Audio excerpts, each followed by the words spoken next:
ولا تدع مع الله إلها آخر۔ شمار درود و سلام آقائے دو جہاں حبیب کبریا سرکار دو عالم جناب محمد رسول اللہ صلی اللہ علیہ وآلہ وسلم کی ذات ببرکت پر۔ میرے عزیز ساتھیوں، میرا آج کا موضوع ختم نبوت ہے۔ اللہ رب العالمین سے دعا ہے کہ اللہ تعالی حق بیان کرنے کی توفیق عطا فرمائے۔ میں نے جو آپ کے سامنے آیت بیان کی ہے، اس میں اللہ رب العالمین فرماتے ہیں ما کان محمد ابا احد من رجالکم ولکن رسول اللہ وخاتم النبیین، کہ محمد صلی اللہ علیہ وآلہ وسلم مردوں میں سے کسی کے باپ نہیں مگر وہ اللہ کے رسول اور خاتم النبیین ہیں۔ جناب اعلیٰ، ختم نبوت کا عقیدہ اسلام کا بنیادی عقیدہ ہے۔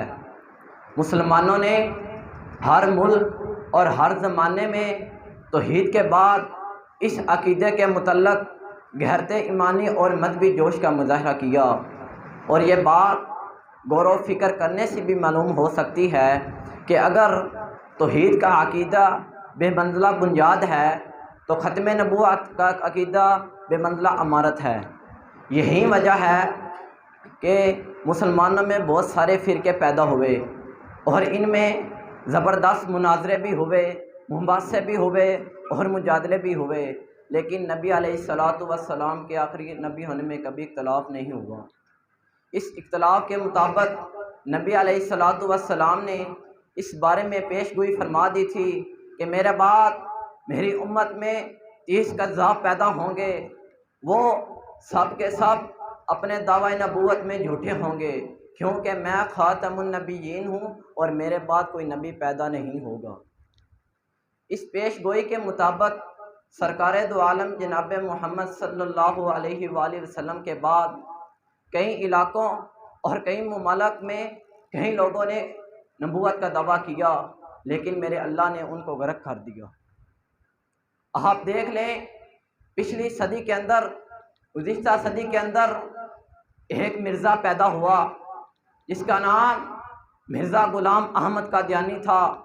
مرزا غلام احمد قادیانی اپنی ذات کے آئینے میں ایک جھوٹا شخص تھا جو ہندوستان میں پیدا ہوا، اور جب انگریزوں نے مسلمانوں کے بادشاہ کا تختہ الٹا تو اس وقت یہ سیالکوٹ کی کچہری میں منشی تھا، اور اس دور میں بڑے بڑے امیردار لوگ انگریزوں کے تلوے چاٹ رہے تھے، لیکن انہیں ایک بہت بڑے غدار کی ضرورت تھی جو ان کی امیدوں پر پورا اتر سکے، جو دین محمدی پر کیچڑ اچھال سکے، جو نبی علیہ الصلوۃ والسلام کے دعوی نبوت پر ہاتھ ڈال کر جذبہ جہاد ختم کر سکے، لیکن اس کے لیے کوئی تیار نہ تھا۔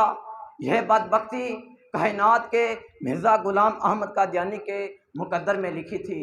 اس کمینے نے اپنے ضمیر کو بیچا، اپنے دین کو بیچا، اور نبی علیہ الصلوۃ والسلام سے اپنی وفاداری کو بیچا، اور اللہ سے اپنے ایمان کو بیچا، اور کہنے لگا، فتویٰ دینے لگا کہ انگریزوں کے خلاف جہاد کرنا نعوذ باللہ کفر ہے، حرام ہے، اور انگریز اس بات پر بہت زیادہ خوش ہوئے اور کہنے لگے کہ مرزا صاحب، اگر آپ ہماری اس طرح خدمت کرتے رہیں گے تو ہم آپ کی بھی خدمت کریں گے۔ اور 1885 کے اندر انگریزوں نے اس غدار دین کو مجدد بنا دیا، اور 1891 میں اس لعنتی نے بڑی بڑی گستاخیاں کی جو مسلمان برداشت نہیں کر سکتا، یہاں تک کہ کہنے لگا کہ میں نبی ہوں، میرے اوپر وحی آتی ہے، میں پیغمبر ہوں، میرے اوپر فرشتے آتے ہیں۔ اللہ نے اسے ایسی موت دی کہ اس کی آج آنے والی نسلیں بھی یاد کرتی ہیں۔ اللہ نے اس ملعون کو، اس بغیرت کو، اس دلے کو، اس لٹیرے کو، اس زانی کو، اس لٹیرے کو اللہ نے ایسی موت دی، اللہ نے اس کو لیٹرین کے اندر موت دی۔ اگر یہ نبی ہوتا نبی کو جہاں پر موت آتی ہے اسے وہاں دفنایا جاتا ہے۔ اس کو موت لیٹرین کے اندر آئی، اس کو وہاں نہیں دفنایا گیا۔ کیوں نہیں دفنایا گیا؟ یہ کہتا تھا میں نبی ہوں، لیکن وہ نبی نہیں تھا۔ یہ بات یاد رکھو کہ نبی علیہ الصلوۃ والسلام نے فرمایا ایھا الناس انہ لا نبی بعدی ولا امت بعدکم، کہ میرے بعد کوئی نبی نہیں اور تمہارے بعد کوئی امت نہیں۔ اور کہا کہ اگر میرے بعد کوئی نبی ہوتا تو فرمایا لو کان بعدی نبی لکان عمر بن الخطاب، اگر میرے بعد کوئی نبی ہوتا تو وہ عمر بن خطاب ہوتے۔ اور یہ بات بھی یاد رکھو، ہر قادیانی خاندانی غدار، نسلی غدار آج بھی اسلام اور ملت اسلامیہ کے خلاف پوری گفتوں سے مصروف ہے۔ ہر قادیانی کا مذہبی عقیدہ ہے کہ پاکستان ٹوٹ جائے، اس لیے ہر قادیانی پاکستان کا غدار ہے۔ ہر قادیانی کا وجود پاکستان کے لیے خطرہ ہے۔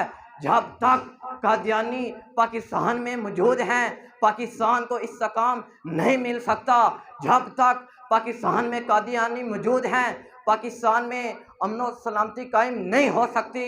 جب تک پاکستان میں قادیانی موجود ہیں پاکستان میں فرقہ واریت کی جنگ ختم نہیں ہو سکتی۔ اور جب تک پاکستان میں قادیانی موجود ہیں پاکستان میں اسلامی نظام قائم نہیں ہو سکتا۔ اور یہ بات یاد رکھو، آج ہم یہ بات کہہ دینا چاہتے ہیں کہ بریلوی مسلک کے لوگ، دیوبندی مسلک کے لوگ، اہل حدیث مسلک کے لوگ، جب بھی ختم نبوت کی باری آئی بریلویوں نے اپنی بریلویت کو چھوڑ دیا، دیوبندیوں نے اپنی دیوبندیت کو چھوڑ دیا، اہل حدیثوں نے اپنی اہل حدیثیت کو چھوڑ دیا، اور سب ختم نبوت کے لیے اکٹھے نکلے۔ اور جب تک ہم ختم نبوت کے لیے اکٹھے ہیں انشاءاللہ ختم نبوت کا ڈنکا بجاتے رہیں گے، قادیانیوں پر لعنتیں برساتے رہیں گے۔ اور یہ بات یاد رکھیں کہ یہ جنگ آج کی جنگ نہیں، یہ جنگ صحابہ کرام نے لڑی، تبع تابعین نے لڑی، تابعین نے لڑی، ائمہ محدثین نے لڑی، اور یہیں پر بس نہیں، یہ جنگ امام بخاری نے بھی لڑی، امام مسلم نے لڑی، امام ابن تیمیہ نے لڑی، امام ابو داؤد نے لڑی، امام ابن ماجہ نے لڑی، اور یہیں پر بس نہیں، میرے اور آپ کے شیخ عبد القادر جیلانی رحمہ اللہ نے بھی لڑی، اور علامہ شہید ملت علامہ احسان الہی ظہیر رحمہ اللہ نے بھی لڑی۔ یہ جنگ انہوں نے بھی لڑی، اور جب تک ہم زندہ ہیں انشاءاللہ یہ جنگ لڑتے رہیں گے، قادیانیوں پر لعنتیں برساتے رہیں گے۔ اللہ رب العالمین سے دعا ہے کہ اللہ تعالیٰ جو کچھ بیان کیا اس پر عمل کرنے کی توفیق عطا فرمائے، آمین وما علیہ الا البلاغ العالمین۔ یا رب لک الحمد کما ينبغی لجلال وجهک وعظیم سلطانک، وإلہکم الہ واحد لا الہ الا هو الرحمن الرحیم۔ اللہم انا نسألک بأن لک الحمد لا الہ الا انت وحدک